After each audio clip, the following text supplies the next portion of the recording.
Hey guys, how's it going? It's JTJudgment here and welcome back to another FIFA 17 Ultimate Team Legend review. And today guys, we're going to be taking a look at the 86 rated English striker Teddy Sheringham. But before I get into this review and let you guys know my thoughts on the player, if any of you are looking to pick up some Xbox codes, some PSN codes or some cheap PC games, then I recommend checking out cdkeys.com. They got some awesome prices over there guys. I will leave a link to those guys in the description down below for you guys to check them out if you want to. So stats wise with the legend Teddy Sheringham guys, on the card he's got 78 pace, 73 dribbling, 86 shooting, 40 defending, 70 passing and 72 on the physical. You look at some of his in-game stats guys, 89 composure, 86 attack positioning, 86 jumping, 86 reactions, 87 finishing, 87 heading accuracy, 88 shot power and 83 on the long shots. I mean, it's not really the greatest stats when you really look at them as a whole, but you should expect something similar to this when you buy one of the lower rated legends, you know?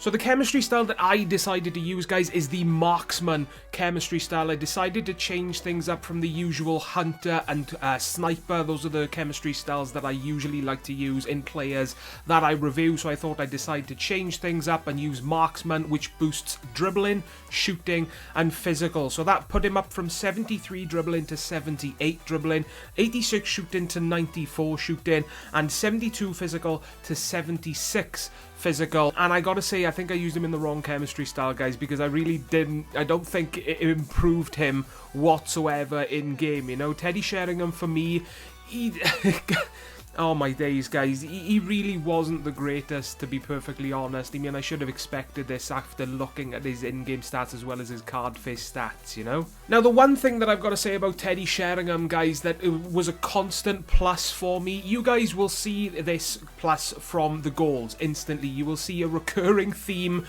with the goals that I'm going to be showing you in this video, and that is aerial ability. Oh my days guys, when it comes to Teddy Sheringham, crossing into the box has never been this OP for me. He made scoring headers so freaking easy, you know, and nearly every time I whipped the ball in for a corner or a cross, most of the time from a cross, he would get his head to the ball. He would jump what would seem like 10 feet in the air to get his head to the ball, and the power that he put behind those headers was incredible guys. So aerial ability is definitely no problem with this card. Something else that I liked as well is that his shooting for me was okay. It wasn't insane, but it wasn't terrible at the same time. You know, he was one of those players that made you think, meh, he's okay, but there's definitely better players in this game, you know? His strength for me was pretty decent as well, guys. He does obviously have 72 on the card, but I used him in the marksman chemistry style, boosting him up from 72 to 76. I don't really think it made that much of a difference, but in-game he felt pretty strong for me, so even if you use a chemistry style that doesn't boost the physical stat,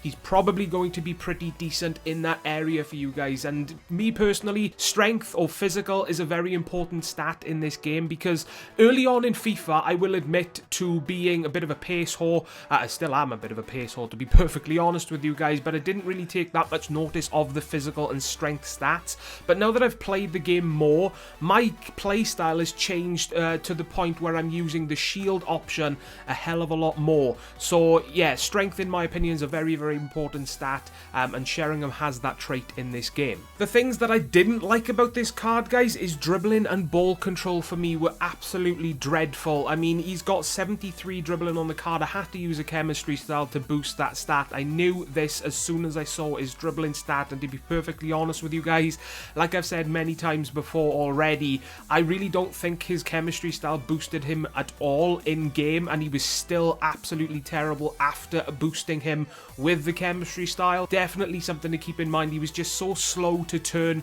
very sluggish on the ball, easily one of the worst dribblers I have used so far in this game. His weak foot for me was very, very inconsistent, guys. He did score 1 or 2 goals for me with his weak foot, which was nice, but the amount of opportunities that he missed with his weak foot was absolutely dreadful, guys. It was laughable how bad his weak foot was for me. He's got 3-star weak foot as well as 3-star skills. It felt like a 1-star. If a player had a 1-star, this is what I would imagine it would be like. It was absolutely dreadful.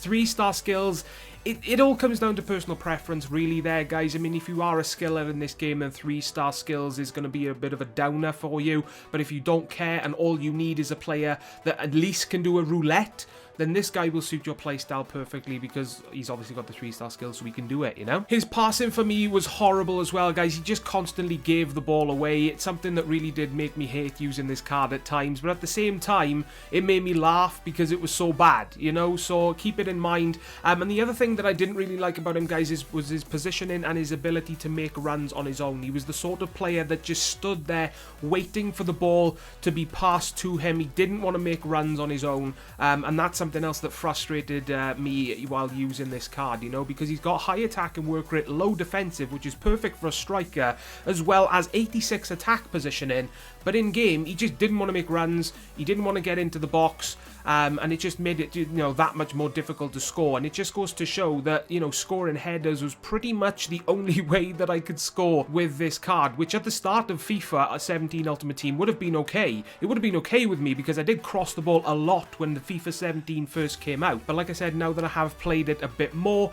my playstyle has changed to use the, you know, the shielding option a bit more. So guys, when it comes down to it, the 86 rated English legend Teddy Sheringham in FIFA 17 Ultimate Team, in my personal opinion, is not worth it. No, I gotta say he is not worth it. I personally bought him for, I think it was 190,000 coins or just under that. There are so many better players in this game. I mean, I can't compare him to any of the other cheap legends as of this moment in time because he is one of the only cheap legends that I have used. But I gotta give him a final score of 6.5 out of 10. I personally do not think Sheringham is worth it unless you are, you know, you just want to buy him for fun. Definitely don't buy him for competitive purposes, guys, because he's just going to lose your games. The boy is terrible. You can buy him for fun if you're someone that just wants to buy someone to run down the wing and cross the ball into, then Sheringham is definitely someone I'd recommend for that. But for competitive purposes, I gotta say give him a miss. So that is my personal opinion, guys. What is yours? Let me know in the comment section down below. I'll be very interested in hearing that. Drop a like, guys, if this video did help you decide whether or not to buy him, and obviously if you did enjoy. And most importantly, guys, please take care, and I will see you all next time. Ta-ra, guys.